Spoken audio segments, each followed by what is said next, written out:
Fumer, boire, coucher. Trois mots qui, en seulement quelques années, ont pris une ampleur considérable dans ce monde. Maman, grand-mère, arrière-grand-mère, désolée d'avoir fait de notre génération une génération insensée. Pouchette, rembourrage, décolleté et maquillage non utile sont sûrement le refrain des jeunes collégiennes d'aujourd'hui.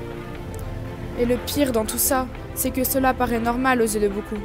Et le nombre de bouteilles ou bien de paquets de clopes vidés par des jeunes n'ayant même pas l'âge d'avoir le code en seulement une soirée devrait être interdit. Bientôt, on verra un gamin de CM2 avec un paquet de clopes à la place d'une toupie dans son sac.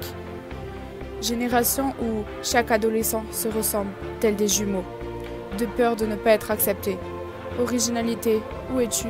Tu t'es envolé ou simplement as-tu été remplacé par la vulgarité? Génération de pourris gâtés où chaque enfant pense que l'argent de papa et de maman pousse dans le jardin. Génération où même avec un bac +5, nous n'avons pas la certitude de ne pas être au chômage plus tard.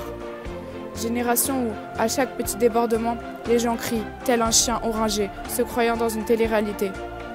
Génération où, si tu n'as pas de réseaux sociaux, tu es considéré comme un raté. Génération où ta vie est un massacre si tu t'es cassé un ongle ou si tu n'as pas eu le nouvel iPhone. Génération où l'extérieur d'un être est beaucoup plus important que son intérieur. Génération où tu as plus de 3000 amis sur Facebook, mais tu ne connais même pas la moitié. Une génération bien triste, à vrai dire, mais pas seulement. Une génération bien destructive.